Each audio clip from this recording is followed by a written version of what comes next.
ती प्रिसपोजिशन काय आहे, mind and body are part of same system and affect each other. म्हणजे मन व शरीर हे एकच सिस्टीमचा पार्ट आहे आणि दोघांचा एकमेकांवर इम्पॅक्ट होतो. म्हणजे नेमकं काय, तर आपण बघतो की पहिल्यांदा शरीराचा मनावर परिणाम होतो. म्हणजे तुम्ही फिजिकली जे काय करताय, म्हणजे सपोज तुम्ही रेग्युलरली एक्सरसाइज केलं, प्रॉपर डाएट घेतलं, तुम्ही काय होतं, फिजिकली तुम्ही एनर्जेटिक फील करता. जसं तुम्ही फिजिकली एनर्जेटिक फील करता त्याचा इम्पॅक्ट मनावर पण होतो. मनात पण उत्साह वाटायला लागतो. म्हणजे शरीरात जे काही चाललंय त्याचा इम्पॅक्ट मनावर पण होतो. जसं शरीराचा इम्पॅक्ट मनावर होतोय, हं? तर हे आपण बघतो हे पॉझिटिव्ह. पण असं झालं समजा की शरीरामध्ये तुम्ही बघताय की तुम्ही आजारी आहात, सर्दी झालाय, ताप आहे, खोकला आहे, जे काय असेल, तुम्हाला सर्दी ताप खोकला झालाय, तर हे झालंय शरीरामध्ये प्रॉब्लेम. पण जेव्हा सर्दी ताप होतो तेव्हा मनामध्ये कोणते इमोशन असतात? मन कसं असतं? मन फ्रेश असतं का तेव्हा? नाही. तेव्हा आपल्याला डल डल फील होतं. ऍक्च्युली सर्दी ताप हा प्रॉब्लेम कुठं आहे? ते शरीरामध्ये प्रॉब्लेम आहे. पण त्याचा इम्पॅक्ट कुठं होतोय? मनावर पण इम्पॅक्ट होतोय. मनामध्ये पण आपण डल फील करायला लागतो, निगेटिव्ह फील करायला लागतो. म्हणजे शरीरामध्ये जे काही चालू आहे त्याचा इम्पॅक्ट मनावर हा होतो. क्लिअर? तर जसं शरीराचा इम्पॅक्ट मनावर होतो, पॉझिटिव्ह असो निगेटिव्ह असो, सेम तसंच तुम्हाला सांगतो, शरीराचा इम्पॅक्ट जसा मनावर होतो, सेम त्याच पद्धतीनं मनाचा पण इम्पॅक्ट शरीरावर होतो. मनामध्ये जे काही चालू आहे त्याचा इम्पॅक्ट हा शरीरावर होतो. म्हणजे मनामध्ये तुम्ही बघा की बऱ्याचदा डॉक्टर म्हणतात की तुम्ही तुम्ही तुमचं सगळं नॉर्मल आहे, तुमचं बीपी शुगर नॉर्मल आहे, तुम्ही टेन्शन घ्यायला लागलाय म्हणून तुमचं बीपी वाढतंय, तुम्ही टेन्शन घेताय म्हणून तुमची शुगर वाढते. टेन्शन कुठं आहे? टेन्शन मनामध्ये आहे. म्हणजे मनामधल्या टेन्शनचा इम्पॅक्ट कुठं दिसतोय? शरीरावर दिसतोय. बीपी वाढतंय, शुगर वाढतंय किंवा आणखी काय जे काय असेल. म्हणजे लक्षात घ्या, मनामध्ये जे चाललंय निगेटिव्ह चाललंय, बॉडीवर पण निगेटिव्ह इम्पॅक्ट. जर मनामध्ये पॉझिटिव्ह चालू असेल, तुम्ही खूप खुश असाल, खूप आनंदी असाल, फ्रेश असाल, तर काय होईल की तुमच्या मनामध्ये जर आनंद असेल तर तुमच्या बॉडीमध्ये तुम्ही बघताय की तुमचं ब्रेन जे आहे ते पॉझिटिव्ह हार्मोन्स तयार करेल. डोपामिन, सेरोटोनिन, ऑक्सिटोसिन हे जे पॉझिटिव्ह हार्मोन आहेत, पॉझिटिव्ह हार्मोन तयार केल्यानं तुमच्या बॉडीवर पॉझिटिव्ह इम्पॅक्ट होईल. तुम्ही हेल्दी राहाल, फ्रेश वाटेल, उत्साही वाटेल तुम्हाला. जेव्हा टेन्शन मध्ये असाल, स्ट्रेस मध्ये असाल, तेव्हा ऍड्रेनलिन, कॉर्टिसॉल हे स्ट्रेस केमिकल आहेत, हे निगेटिव्ह केमिकल आहेत. जेव्हा चिडचिड होते, रागराग येते, तेव्हा ऍड्रेनलिन तयार करत असते. कॉर्टिसॉल जेव्हा तयार होतं तेव्हा भीती वाटायला लागते, टेन्शन येतं. लक्षात घ्या, 10 पैकी 8 रोग जर बघितलं म्हणजे कॉर्टिसॉल हे सगळ्यात बदनाम केमिकल. कुठलेही डिझीज घ्या, मॅक्सिमम डिझीज हे कॉर्टिसॉल बदनाम केमिकल आहे. ऍड्रेनलिन, कॉर्टिसॉल हे डिझीज तयार करतात. लक्षात घ्या. तर आपण बघतोय की म्हणजे हे निगेटिव्ह केमिकल्सचा आपल्या म्हणजे मनामध्ये जर निगेटिव्ह विचार असेल, बॉडीमध्ये निगेटिव्ह केमिकल तयार होतात, बॉडीवर निगेटिव्ह इम्पॅक्ट होतो. पॉझिटिव्ह हार्मोन्स असतील, पॉझिटिव्ह इमोशन असेल, आनंद असेल, उत्साह असेल मनामध्ये, तर बॉडीमध्ये पॉझिटिव्ह हार्मोन्स तयार होतात, डोपामिन, सेरोटोनिन हे हॅपीनेस हार्मोन, हॅपी हार्मोन्स ते तयार होतात आणि बॉडीवर पॉझिटिव्ह इम्पॅक्ट होतो. आता ह्याचा आपण आपण आपल्या फायद्यासाठी कसा वापर करू शकतो, मनाला कंट्रोल कसं करायचं, प्रॅक्टिकल कडे येतोय आपण. सगळेजण नीट लक्ष द्या. येणारे 5 मिनिटं जे काही प्रॅक्टिकल आहे ते प्रॅक्टिकल व्यवस्थित करा की याचा शरीराचा मनावर परिणाम होतो, मनाचा शरीरावर परिणाम होतो, याचा आपण फायदा कसा करून घेऊ शकतो. तर एक लक्षात घ्या, आपलं जे बॉडी पोश्चर आहे, मनावर काम करण्याच्या 2 पद्धती आहेत. मनावर काम करण्याच्या जनरली 2 पद्धती, बऱ्याच पद्धती आहेत, पण 2 पद्धतीमध्ये बऱ्याच पद्धती मोडल्या जातात.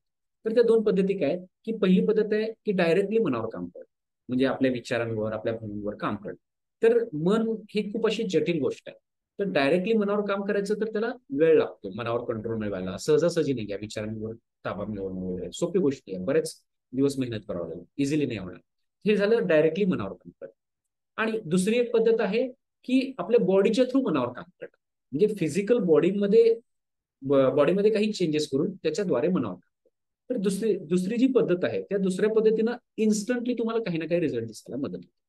तर ते दुसऱ्या पद्धतीनुसार आपण पाहणार आहोत की माइंड अँड बॉडी या दोन्हीचा ताळमेळ करून आपण आपल्या मनामध्ये जो काही स्ट्रेस असतं, तर त्या निगेटिव्ह इमोशन पासून आपण न्यूट्रलकडे कसं येऊ शकतो, मनावर कंट्रोल कसा मिळवू शकतो. तर एक लक्षात घ्या, मनावर कंट्रोल मिळवण्यासाठी आपण पहिल्यांदा बघतोय की आपलं जे बॉडी पोश्चर आहे, तर बॉडी पोश्चर आपल्याला लक्षात घ्या की 2 प्रकारचे आपण बघतोय. एक तर असतं स्ट्रेसफुल माइंड. स्ट्रेसफुल माइंड मध्ये ह्याच्यामध्ये आपण सगळे इमोशन आले, तुमचं जे काय असेल तुम्ही घ्या, कुणाला भीती असेल, कुणाला टेन्शन असेल, चिडचिड असेल, रागराग असेल, भीती, टेन्शन, दुःख असेल, ते तुमचं स्ट्रेसफुल माइंड असं असतं. आणि दुसरं आपण बघतो की कधी आपण रिलॅक्स असतो. रिलॅक्स म्हणजे काय, तुम्ही मस्त रिलॅक्स आहात, आयुष्य जगत आहात, आनंदी आहात, रिलॅक्स आहात, छानपैकी आयुष्य चालू आहे, रिलॅक्स्ड माइंड. हे 2 प्रकारचे सिच्युएशन आहे. आता एक लक्षात घ्या, या दोन्ही सिच्युएशन मध्ये स्ट्रेसफुल असताना माइंड आणि रिलॅक्स असताना दोन्ही वेळेस आपलं बॉडी पोस्चर हे वेगवेगळं असतं. लक्ष, आपण त्याकडे नोटीस नाही करत, पण प्रत्येक वेळेस वेगवेगळं असतं. कसं वेगवेगळं असतं, काय असतं आपण पाहूया. तर आपण बघतोय की बॉडी पोश्चर आपण बघा, ब्रिदिंग पॅटर्न. ज्या वेळेस तुमचं माइंड हे स्ट्रेसफुल असतं, तुम्ही टेन्शन मध्ये असता, तुमचं ब्रिदिंग हे नॉर्मल ब्रिदिंग नसतं, ते ॲबनॉर्मल ब्रिदिंग असतं, लक्षात घ्या. आणि त्यामध्ये बघतोय बॉडी पोस्चर मध्ये बघतोय ब्रिदिंग पॅटर्न मध्ये चेंज होतो. शोल्डर आपण बघतोय, स्पाइन म्हणजे पाठीचा कणा, फेशियल एक्सप्रेशन, ह्या प्रत्येकामध्ये काही ना काही चेंजेस असतात. काय चेंजेस होतात आपण बघूया. जेव्हा तुम्ही स्ट्रेसफुल असता तर त्यावेळेस तुमचं ब्रिदिंग पॅटर्न जो असतो हा शॅलो ब्रिदिंग असतं, नॉर्मल ब्रिदिंग नसते, शॅलो ब्रिदिंग, छोटे छोटे श्वास असतात. आणि शोल्डर जर बघितलं म्हणजे खांदे जे आहेत आपले, तर ते थोडेसे असे स्लाइटली झुकलेले असतात. स्पाइन जे आहे, पाठीचा कणा, तो थोडासा झुकलेला असतो. आणि आपले जे फेशियल एक्सप्रेशन असतात म्हणजे चेहऱ्यावर 12 वाजलेले असतात, स्ट्रेस्ड असतात, खूप सिरियस असतात, स्ट्रेस्ड असतात, चेहऱ्याकडे बघितलं की कळत. म्हणजे जेव्हा तुम्ही स्ट्रेसफुल असता तेव्हा तुमच्या बॉडीमध्ये हे सगळे चेंजेस झालेले असतात. हे मी फक्त 4 गोष्टी सांगितल्या, अशा हजारो गोष्टी आहेत. हजारो गोष्टी आहेत केमिकल लेवलला, बऱ्याच काही गोष्टी. आपल्याला त्या सगळ्यांच्या डिटेलमध्ये जायची गरज नाही. या सिंपल या 4 गोष्टी लक्षात ठेवा. की breathing pattern, shoulder, spine, facial expression.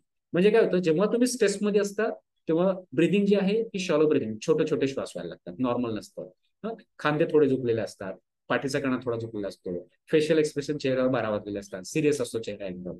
ठीक आहे, हे जेव्हा तुम्ही स्ट्रेसफुल असता तेव्हा. आणि जेव्हा तुमचं रिलॅक्स असतं माइंड, त्यावेळेस आपलं बॉडी पोस्चर बघा, त्यावेळेस ब्रिदिंग जे असतं हे नॉर्मल ब्रिदिंग असतं, लक्षात घ्या, किंवा डीप ब्रिदिंग असतं. जेव्हा आपण लक्ष देतो त्यावेळेस लक्षात येईल तुम्हाला की तुमचं ब्रिदिंगकडे लक्ष द्यावं. आणि शोल्डर, खांदे जे आहेत ते एकदम स्ट्रेट असतात व्यवस्थित. स्पाइन, पाठीचा कणा स्ट्रेट असतो, कॉन्फिडंट असतो तुम्ही. त्यानंतर फेशियल एक्सप्रेशन बघतो, जेव्हा तुमचे फेशियल एक्सप्रेशन रिलॅक्स असतात, पीसफुल असतात, हॅपी असतात तुम्ही. हे सगळे चेंजेस असतात, लक्षात घ्या. की स्ट्रेसफुल माइंड असताना बॉडी पोस्चर वेगळं आहे, रिलॅक्स असताना तुम्ही तेव्हा तुमचं बॉडी पोस्चर वेगळं आहे. हे प्रत्येकाचं घडतंच, पण प्रत्येक जण लक्ष देत नाही, लक्षात. आता ह्याला आपण आपल्या मनावर कंट्रोल करण्यासाठी आपण ह्याचा फायदा करू. कसं करायचं तुम्हाला सांगतो. जसं मी तुम्हाला एक्झाम्पल दिलं होतं की जेव्हा तुम्ही फिजिकली एक्सरसाइज करता, तुम्हाला फ्रेश एनर्जेटिक वाटते एक्सरसाइज केल्यावर, प्रॉपर डाएट घेतल्यानंतर. हे शरीरामध्ये तुम्ही चेंजेस करता त्याच्या मनावर परिणाम होतो, राईट. सेम तसंच आपल्याला करायचं आहे. जसं शरीराचा मनावर परिणाम होतो तसंच मनाचा पण शरीरावर परिणाम होत असतो. तर तुम्हाला काय करायचंय की जेव्हा तुम्ही स्ट्रेसमध्ये असता, जेव्हा तुम्हाला काहीतरी एखाद्या गोष्टीचं टेन्शन आलं, तुम्ही डल फील करताय, लो फील करताय, भीती, टेन्शन, राग, तर हे तुमचं सगळं बॉडी पोस्चर आहे. तर त्यावेळेस तुम्हाला काय करायचंय की तुम्ही डायरेक्टली तुमच्या मनातल्या निगेटिव्ह भावनेला बदलू शकत नाही, त्या क्षणाला डायरेक्टली मनावर काम करू शकत नाही. पण इन्स्टंटली तुम्ही तुमचं बॉडी पोस्चर तर बदलू शकता. तुम्ही तुम्ही त्या क्षणाला ऍटलीस्ट बॉडी पोस्चर तरी बदलू शकता. तुमचं हे सगळं बॉडी पोस्चर आहे, म्हणजे तुम्ही स्ट्रेसफुल माइंड आहे आणि हे बॉडी पोस्चर आहे तुमचं, की शॅलो म्हणजे श्वास छोटा आहे, खांदे थोडे झुकलेले आहे. तर हे बॉडी पोस्चर असताना स्ट्रेसफुल, तुम्हाला काय करायचंय, जेव्हा तुमचं माइंड रिलॅक्स असतं, हॅपी असतं, त्यावेळेस बॉडी पोस्चर काय असतं, डीप ब्रिथिंग असतं. तुमचे शोल्डर स्ट्रेट असतात, खांदे सरळ असतात, पाठीचा कणा स्ट्रेट असतो, चेहऱ्यावर हॅपी, चेहऱ्याची आनंदी मुद्रा असते, रिलॅक्स असते. तर हे बॉडी पोस्चर तुम्हाला चेंज करायचंय. म्हणजे काय करायचंय, तुम्हाला तुमचं एक डीप ब्रिथिंग घ्यायचंय, तुम्हाला लक्षात घ्या. म्हणजे काय करायचंय, तुमचं माइंड स्ट्रेसफुल आहे, पहिल्यांदा काय, पाठीचा कणा ताट करायचा आहे, खांदे ताट करायचे, सरळ बसायचंय आणि एक दीर्घ श्वास घ्यायचा, हळूहळू सोडायचा. एक 5-6 दीर्घ श्वास घ्या. स्ट्रेट बसून करायचं, लक्षात घ्या. पाठीचा कणा ताट, खांदे ताट, मान सरळ पाहिजे. आणि तुम्ही हे करा. तुमचे जे काही निगेटिव्ह इमोशन आहे त्या निगेटिव्ह इमोशन पासून ऍटलीस्ट न्यूट्रल कडे आला तर तुम्हाला नक्कीच मिळेल.